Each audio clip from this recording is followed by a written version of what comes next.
میں ایک پھر سے خوش آمدید کہنا چاہتی ہوں. میرے ساتھ میرے معزز مہمان اس وقت موجود ہیں جناب امتیاز گل صاحب, director of centre for research and securities, Islamabad سے آپ وابستہ ہیں. یقیناً مقتدر لوگوں کے ساتھ اٹھنا بیٹھنا بھی ہے, ان کی سجیشن بھی ہے, تھنک ٹینک کو ریپرزینٹ کرتے ہیں. He is part of that think tank, یعنی یہ وہ لوگ ہیں جو جہاں جہاں ویک پوائنٹس ہیں اس کے بارے میں آگاہ ضرور کرتے ہیں. سر آپ کا بہت شکریہ کہ آپ نے ہمیں ٹائم دیا. تھینک یو ویری مچ سر. جی السلام علیکم. جی وعلیکم السلام. سر سب سے پہلے تو میں آپ سے ریکویسٹ کرنا چاہوں گی کہ آپ میں نے کہا کہ ہر انسان کینیڈا میں دنیا میں جو اچھی بات کرتا ہے میرا دل چاہتا ہے کہ لوگ اس کو سنیں, یعنی ابہام پیدا نہیں ہونا چاہیے. ہمارے لیے اشخاص امپورٹنٹ نہیں ہیں, ہمارے لیے قوم, میرا ملک زیادہ امپورٹنٹ ہے. سر آپ اپنی یوٹیوب کا سائٹ بتائیے. میں آپ کا ایک پروگرام پرسوں کا بھی دیکھ رہی تھی, مجھے بہت اچھا لگا. میں نے بلکہ آپ سے ریکویسٹ بھی کی کہ اف یو الاؤ اس کہ ہم اس کو اپنی ویب سائٹ پہ بھی لے جائیں آپ کے اس پروگرام کو, جس میں ہوپ بھی ہے, جس میں سجیشن بھی ہے, جس میں کوئی سینسیشنل یا وہ پیسہ بنانے والی چیز اس میں شامل نہیں ہے.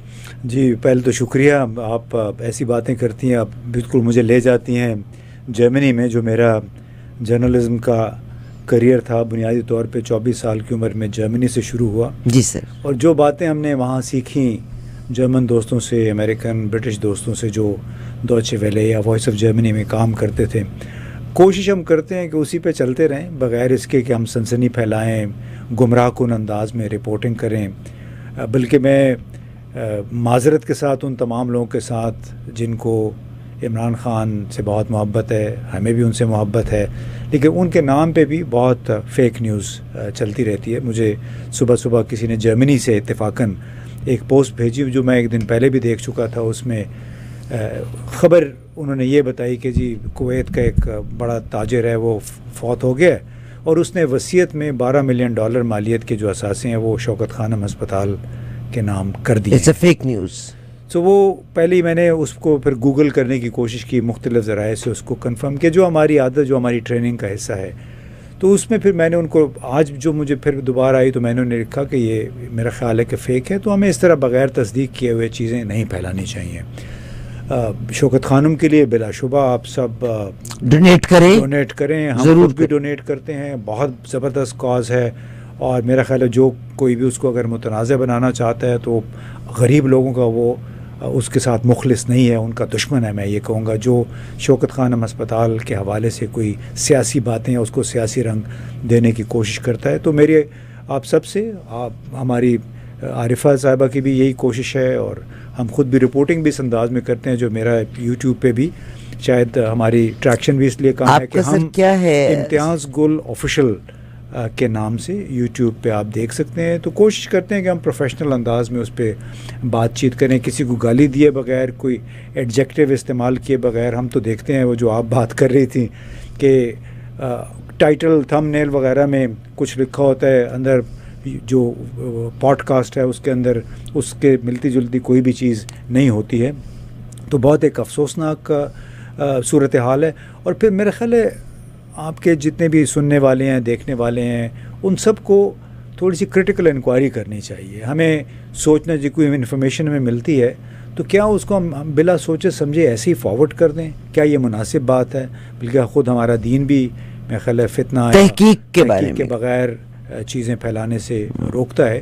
تو بڑی اچھی بات ہوگی کہ ہم سب مل کے کرٹیکل انکوائری کا پیمانہ جو ہے اس سے پہلے لگائیں جو بھی چیز ہمیں ملتی ہے, تاکہ اس سے نہ صرف آپ کا بھلا ہو بلکہ کسی کے حق میں برا نہ ہو, چاہے وہ پاکستان ہے, چاہے پاکستان کے عوام ہے, چاہے آپ کے پڑوسی ہیں. سر آپ نے جب ذکر کیا اور آپ نے جرمنی میں کام کیا, آپ CNN پہ بھی بڑی ایگزیکٹو پوزیشن پہ کام کیا, مگر میں اب یہ دیکھا جائے تو تھوڑا سا کینہ پرور سوال بھی ہے کہ محسن نقوی صاحب اس سے بھی کم پوزیشن سے آتے ہیں اور وہ چھا جاتے ہیں. کیا وجہ تھی کہ you could not get that position? کیونکہ محسن نقوی صاحب پھر جب پاکستان آتے ہیں تو he was bridge between Afghanistan and CNN correspondent تھے. بٹ آج نہیں، وہ کورسپونڈنٹ نہیں تھے، وہ فکسر تھے بنیادی طور پہ. فکسر کا مقام ہوتا ہے کہ آپ نے انٹرویوز وغیرہ لائن اپ کرنے ہیں، CNN نے کیا کیا کام کرنا ہے، تو وہ بنیادی طور پہ ان کا کام تھا. ہم نے بھی کسی حد تک یہ کام کیا، لیکن ہمارا تو سارا کریئر ہی صحافت کا تھا. چاہے وہ جرمنی سے شروع ہوا CNN کے ساتھ 4-5 سال، وولف بلٹسر کے ساتھ، نک رابرٹسن کے ساتھ، کسر ناجی کے ساتھ ہم نے جو کام کیا وہ بطور پروڈیوسر کے کیا، بطور ایک رپورٹر کے کیا. ہم نے کسی کے لیے صرف انٹرویوز لائن اپ نہیں کیے تھے، بلکہ ہم خود انٹرویو کیا کرتے تھے. جیسے ڈاکٹر قدیر خان کا مثال کے طور پہ انٹرویو CNN کے لیے، پہلا انٹرویو جو ہمارے ایٹمی دھماکے ہوئے تھے مئی 1998 میں، تو ڈاکٹر قدیر خان کا پہلا انٹرویو میں نے کیا تھا CNN کے لیے. اسی طرح جب جنرل پرویز مشرف نے فوجی بغاوت کی تھی اکتوبر 1999 میں، تو میں 36 گھنٹے میں آن ایئر رہا تھا. میں مسلسل اسلام آباد سے رپورٹنگ کرتا رہا، کیونکہ اس وقت CNN کا کوئی مین کورسپونڈنٹ نہیں تھا. 36 گھنٹے کے بعد پھر نک رابرٹسن، جو کہ زیادہ تر UK میں ہوتا ہے، وہ آیا، اور اس کے ہم نے پھر مل کے وہ کام کیا. ہم نے بہت سارا کام کیا ہوا ہے. کندھار ایئرپورٹ پہ جو بھارتی طیارہ اغوا ہوا تھا، وہ ہم نے 4-5 دن اسلام آباد سے اور پھر کندھار جا کے رپورٹنگ کی تھی. سر ہندوستان جو ہے اپنے مفادات کے لیے سٹینڈ لینا جانتا ہے، کیونکہ ایک سٹیبل گورنمنٹ ہے وہاں پہ. پاکستان میں جتنے ہمارے پولیٹیشنز ہیں وہ کمپرومائز کرتے ہیں.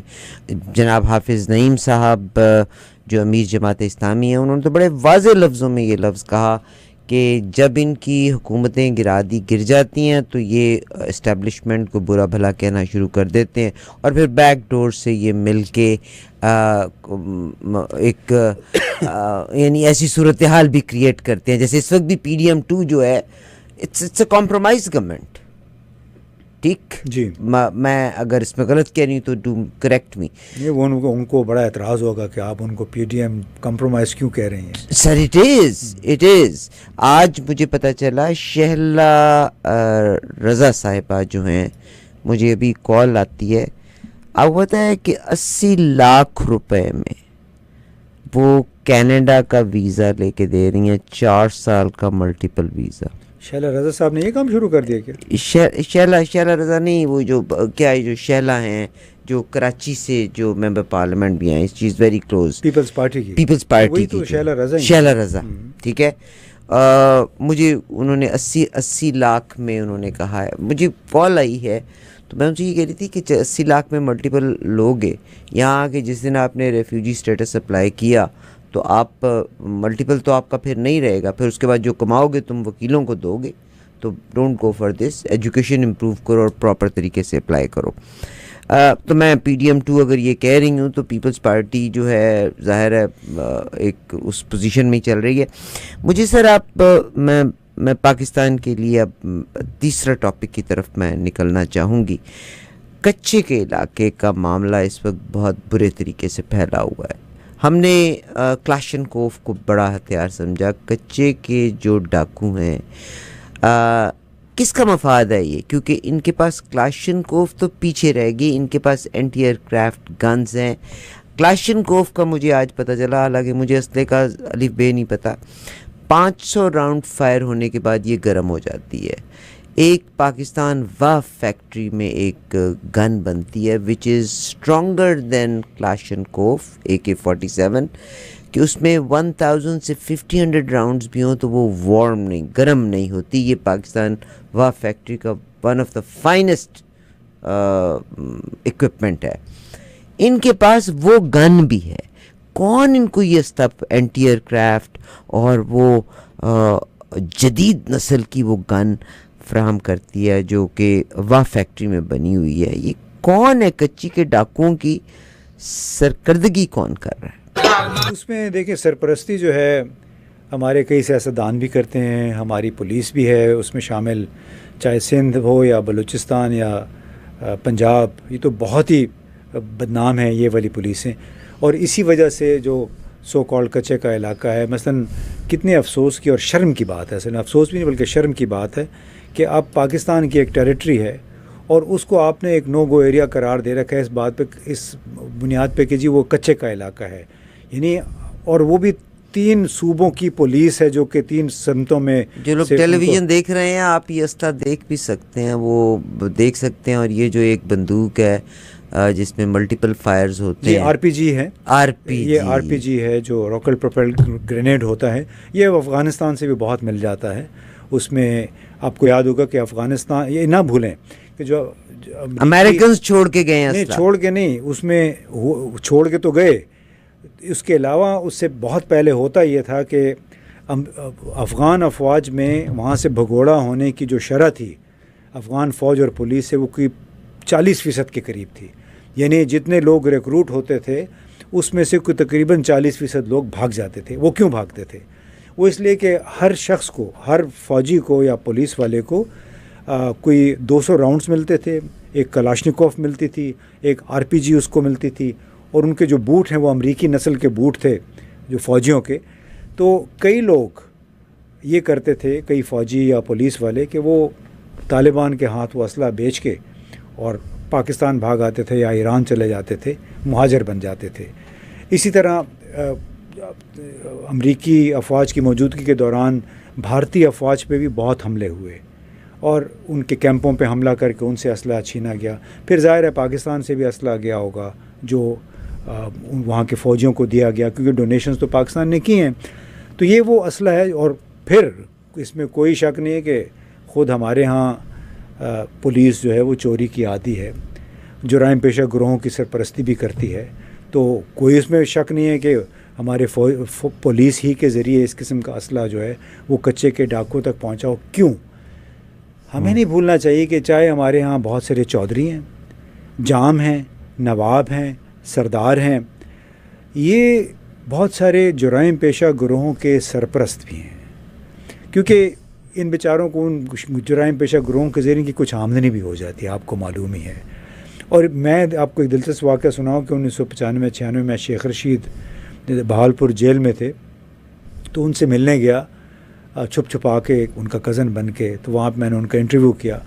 تو اس میں نے ان سے پوچھا کہ آپ تو سال ہو گیا ہے بہاولپور جیل میں پھنسے ہوئے ہیں، تو یہ بے نظیر صاحبہ کے دور میں ان پہ کلاشنکوف غیر قانونی، غیر لائسنس یافتہ کلاشنکوف کا کیس بنا تھا. اس چکر میں ان کو 5 سال کی قید کی سزا ہو گئی تھی. تو میں نے کہا کہ یہاں پہ کیا دیکھا آپ نے؟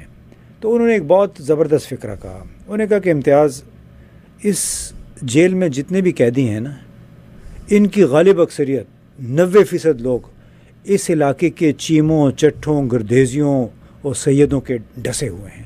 ان کی وجہ سے یہ ان جیلوں میں آئے ہوئے ہیں. تو ملک میں اگر جرائم بھی جو ہوتے ہیں کافی سارا، اس میں ہماری پولیس بھی، اس میں ہمارے چودھری بھی ہیں، سردار بھی ہیں، نواب بھی ہیں، جام بھی ہیں. تو اس میں آپ کو پریشانی نہیں ہونی چاہیے. چلیے، اب آپ نے یہ تو بڑا وضاحت، بالکل آپ نے صحیح فرمایا کہ پاکستان میں نواب، سردار، جمالی یہ سارے کے سارے کنٹرول کر رہے ہیں. سر، فوج اور آپ کے رینجرز عام بندے کو ریسٹ کرنے کے لیے تو رات سونے بھی نہیں دیتے. یہ کچے کا علاقہ صرف 25 مربع کلومیٹر کا علاقہ ہے، اور میں بالکل مانتی ہوں اٹس اے ٹرائنگل. اگر آپ صوبائی طور پہ کریں گے تو ایک طرف پنجاب ہے، پنجاب کی صرف اپنی کیپیسٹی میں ہے، سندھ اپنی کیپیسٹی میں ہے. یا تو تینوں صوبے مل کے جوائنٹ آپریشن کریں، یا army is the internal security of the whole country. They can اس کو سرکل کرنے کے بعد 500 سے 600 بندے ہیں اندر. آپ پورا کا پورا ایریا، بلوچستان، پنجاب، سندھ کا یہ جتنا کچے کا علاقہ ہے، یہ اس کو گھیرے میں لے کے آپ ان کو مارے نہ، آپ ان کو رام کریں. They can do it. Why they don't do it? کیا ان کا بھی شیئر ہے؟ یہ مجھے نہیں معلوم جی، اس کا میرے پاس ثبوت کوئی نہیں ہے. لیکن آپ کا جو بنیادی سوال ہے اس کا جواب یہ ہے کہ یہ پاکستان کی فوج بلا شبہ یہ کام کر سکتی ہے. ہم تو 25-26 مربع کلومیٹر علاقے کی بات کر رہے ہیں جو کچے کا علاقہ ہے اور 3 صوبوں کے درمیان ہے. لیکن اس سے زیادہ کچے کا علاقہ سوات میں ہوتا تھا، جنوبی وزیرستان میں تھا, بالکل کلیئر کر لیا, وزیرستان میں تھا. تو جس ملک کی فوج 100-150 مربع کلومیٹر کا علاقہ جو تھا سوات کا, اس کو انہوں نے 3 اطراف سے آپریشن کر کے, اور یہ جنرل کیانی نے اس کی بڑی زبردست وضاحت کی تھی, ہم جب ان سے 2-3 دفعہ ملے, اور انہوں نے یہی بات پھر امریکی جرنیلوں کو بھی سمجھائی تھی جو وزٹ کرنے آتے تھے پاکستان. اور جب ان کو ہیلی کاپٹر کے ذریعے انہیں وزٹ کروایا تو دیکھا کہ ایک طرف پہاڑ ہیں, دوسری طرف پہاڑ ہیں, تیسری طرف میدان ہے, اور اتنا بڑا علاقہ تھا. تو اس کے باوجود پاکستان کی فوج نے سوات کو کیسے کلیئر کیا ٹی ٹی پی سے اور تحریک نفاذ جو ایک شریعتی محمدی تھی وہ ٹی این ایس ایم. تو انہوں نے 3 اطراف سے پیراشوٹرز بھی گرائے, انہوں نے کمانڈوز بھی گرائے, اور اتنا بڑا علاقہ انہوں نے 2-3 ہفتے کے اندر اندر کلیئر کیا. تو وہ میں سوچتا رہتا ہوں کہ اور اسی طرح جو جنوبی وزیرستان میں جب انہوں نے حملہ کیا, آپریشن کیا, تو وہ بھی ایسے ہی تھا کہ ایک طرف سے افغان سرحد سے امریکیوں کو کہا گیا کہ ادھر آپ نے سنبھالنا ہے, باقی 3 اطراف سے ہم ان کو سکویز کریں گے, ان کو سینڈوچ کریں گے. اور ان دنوں کم از کم 2008, 9, 10 میں جو بڑے آپریشن ہوئے تھے پاک فوج نے وہ کر لیا تھا. اب ظاہر ہے وہ لوگ تتر بتر ہو جاتے ہیں, کوئی اب شمالی میں جنوبی میں انہوں نے پریشر ڈالا تو یہ لوگ کئی لوگ جنوبی وزیرستان چلے گئے, شمالی پہ پریشر ڈالا تو لوگ کرم چلے گئے, باجاوڑ چلے گئے. لیکن فوج کے لیے کم از کم وہ علاقے جو کہ آپ کے سرحدوں پہ ہیں, مین سٹریم ایریا ہے, باقاعدہ آباد علاقے ہیں, وہاں پہ یہ کرنا کوئی ناممکن نہیں ہے. اس کے لیے تو بڑا اچھا ہوگا کہ ہماری وفاقی حکومت جو ہے وہ فوج سے ریکویسٹ کرے کہ آرٹیکل 145 کے تحت یا 245 ہے میرا خیال ہے, کہ جو ان کال آف سول ایڈمنسٹریشن ان کو کہے کہ آئیں ہمارا علاقہ یہ صاف کریں. بالکل ایسی چیزیں پچھلے 2 سال پہلے چھوٹو گینگ کے خلاف بھی فوج بڑی سرگرمی سے آئی تھی, اور چھوٹو گینگ سے وہ علاقہ جو ہے وہ پھر صاف کروا دیا گیا تھا. سر ایک بڑی حیرت کی خبر ہے, میں جیسے یہ بڑا سینسٹیو میٹر ہے کہ ہر صوبے کی اپنی ایک حدود ہیں, اور یہ کچے کا علاقے میں 3 صوبوں کا ایک یہ ٹرائنگل بن رہی ہے. آپ کے انٹرنل منسٹر جو ہیں, سیکیورٹی منسٹر جو ہیں محسن نقوی صاحب کہتے ہیں کچے کے ڈاکو 1 دن کی مار ہیں ایک پولیس آفیسر کی, اے ایس آئی میرا خیال ہے, ایس ایچ او جو تھانے کا انچارج ہوتا ہے, ایس ایچ او کا.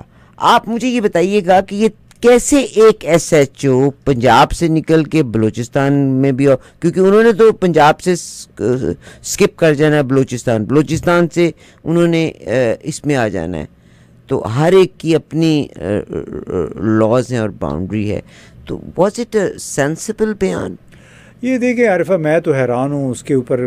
محسن نقوی صاحب کے حوالے سے کافی ان پہ تنقید بھی ہوئی ہے, اور بالکل ہونی چاہیے تھی. انتہائی بچگانہ قسم کا یہ بیان ہے.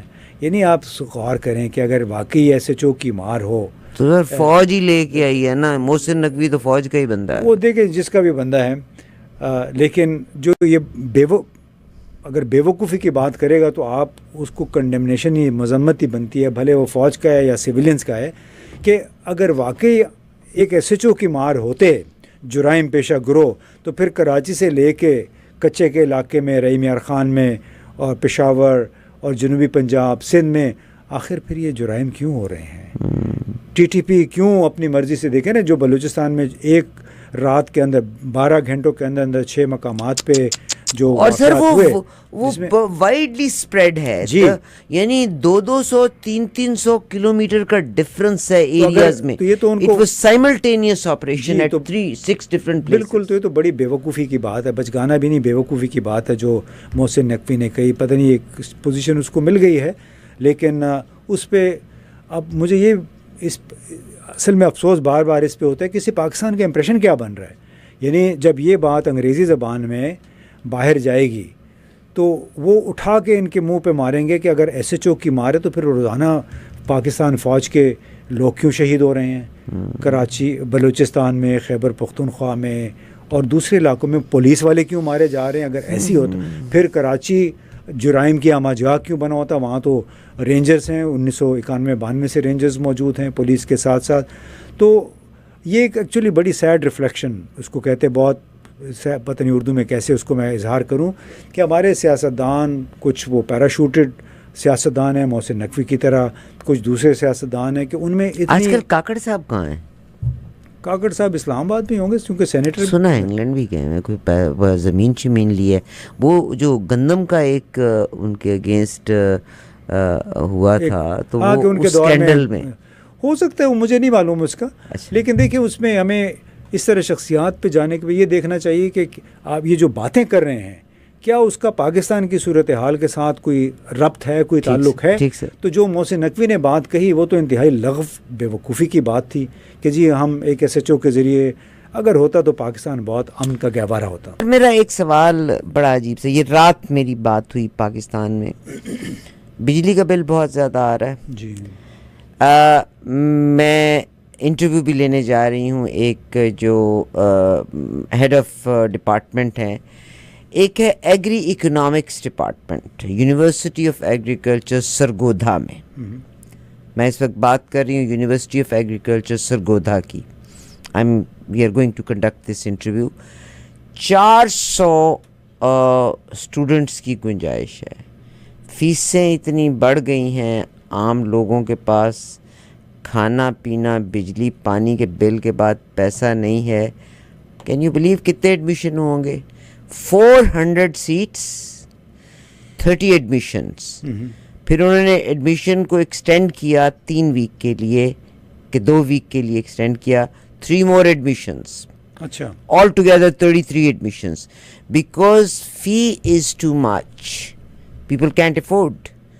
تو یہ تو پھر بالکل ہی مطلب تعلیم کا فقدان ہو گیا. ظاہر ہے لوگ عام لوگ غالب اکثریت جو ہے وہ تو کافی مارجنلائز ہو گئی ہے نا، کیونکہ مہنگائی کووڈ کے بعد سے. پھر اب بجلی کا بل جو ہے اس کے اوپر تو آپ کو پتہ ہی کہ 28 اگست کو پورے ملک بھر میں بڑی زبردست قسم کی ہڑتال ہوئی، اور وہ آپ نے شاید خبریں بھی دیکھی ہوں کہ کراچی سے لے کے پشاور تک کاروبار بند تھے. اور اس کی بنیادی وجہ تھی ایک طرف نئے ٹیکسز جو حکومت نے لگائے ہیں، دوسری طرف بجلی کے جو ہوش ربا بل ہیں. ہمارے جیسے لوگ چلے ہم سولر پلانٹ ہم نے لگا لیا گھر پہ، بہت سارے لوگوں نے لگا لیے ہیں، لیکن غالب اکثریت تو سولر نظام جو ہے وہ افورڈ ہی نہیں کر سکتی. اس کی وجہ سے جس کا کبھی 5-6 ہزار بل آتا تھا وہ 20 ہزار پہ چلا گیا ہے. اور اندازہ لگائی کہ جن کا 40-50 ہزار آتا تھا وہ 1.5 لاکھ پہ چلا گیا ہے. تو اس میں لوگ تو مارجنلائز ہوئے ہیں. پھر اب جب 80-90% لوگوں کی بات کرتے ہیں، 85% لوگوں کی، تو وہ تو بیچارے بڑے سخت پریشان ہیں. اور ظاہر ہے جب آپ نے جس یونیورسٹی کی بات کی، آپ نے تو ایک یونیورسٹی کا حوالہ دیا، دوسری جو بڑی بڑی یونیورسٹیز ہیں دوسرے علاقوں میں، وہاں بھی یہی حال ہے کہ نسبتاً کم داخلے ہوئے ہیں، کیونکہ لوگ اب افورڈ نہیں کر پا رہے جتنی مہنگائی ہو چکے. اور اس کی وجہ سے پھر لوگوں کی اصل آمدنی جو ہے وہ ظاہر ہے کم ہو گئی ہے. یعنی آپ نے اگر بجلی کے بلوں میں اور ٹیکسوں میں ہی دینے ہیں آپ نے پیسے، اور اس بجلی کا بل بڑھتا ہے تو اس کی وجہ سے تو ساری ضرورت کی اشیاء جو ہیں وہ بھی مہنگی ہو جاتی ہیں. تو بڑے ایک گھن چکر ہے، منحوس سا چکر ہے جس میں پاکستان کی عوام. اللہ تعالیٰ پاکستان کو حامی و ناصر رہے. میں یہاں پہ سر سے کنکلوڈ کراؤں گی، مگر میں آپ کے ساتھ 2 پیغام دینا چاہتی ہوں. ایک اور پیغام، رات ہی میری بات ہو رہی تھی پاکستان میں کہ ایک گھر کی آیا 10,000 روپے مہینہ تنخواہ لیتی ہیں. میں کبھی کبھی سوچا کرتی تھی کہ یہ لوگ پھر بھی سہولت میں رہتے ہیں، کپڑے وہاں سے مل جاتے ہیں، روٹی وہاں سے مل جاتی ہے. 10,000 روپے مہینہ، ظاہر ہے اس میں دینا بھی رشتہ دار تو سبھی کے ہوتے ہیں. اور اس کے گھر میں ایک بلب لگا ہوا ہے، ایک جھگی ہے جس پہ وہ رہتی ہے، ایک بلب لگا ہوا اور ایک پنکھا. گرمی بہت. اس کا بل کتنا آیا ہوگا؟ 15,000 روپے. 10,000 تنخواہ ہے، 15,000 روپے بل آیا. ایک اور ایگزامپل دیتی ہوں. ہمارا ایک ٹورنٹو کا ویری اسٹرانگ بزنس مین یہاں سے حج عمرے کے پیکیجز بھی لے کے جاتے ہیں. ویری آنیسٹ مین. رحیم یار خان میں ہی رہتے ہیں. ان کے گھر ہے وہاں پہ، آبائی گھر ہے وہاں پہ، اس میں سولر پینل لگا ہوا ہے. اور وہ کہتے ہیں کہ باجی اس گھر میں 3 بتیاں جلتی ہیں، چھوٹی لائٹ جلتی ہیں رات کے وقت، اور کوئی کچھ بھی نہیں ہے، اور سولر پینل لگا ہوا ہے. بل کتنا آیا؟ اور وہ گئے تھے پاکستان سیٹل ہونے کے لیے. ہی اسٹیڈ دیئر فار 3-4 ایئرس، اور ایک دن واپس آئے، انہوں نے اپنا سب کچھ پیک کیا. He came back. He is very ماشاء اللہ strong business man here in Canada, and he packed everything. He came back with his children. وہ کہتے ہیں کہ باجی میرا بل 55,000 روپے آیا, مجھے سمجھ نہیں آتا وہ بجلی استعمال کا ہوئی. Do you convey these messages to the higher authorities جن کو آپ ملتے ہیں؟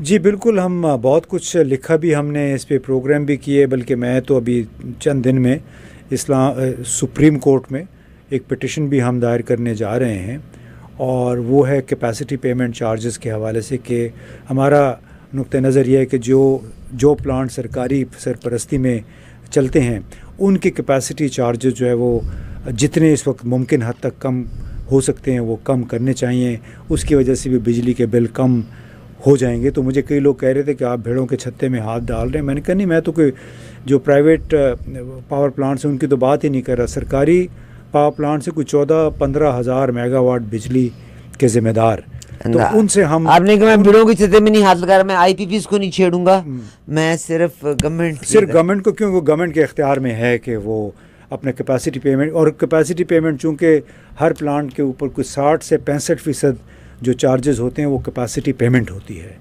اور مفت میں کیپیسٹی پیمنٹ مل رہی ہے اس وقت 70-75% پلانٹس کو, کیونکہ پاکستان میں کھپت جو ہے بجلی کی وہ 12-13 ہزار میگا واٹ پہ آ گئی ہے, جبکہ انسٹال شدہ کیپیسٹی جو ہے وہ 44,000 میگا واٹ ہے.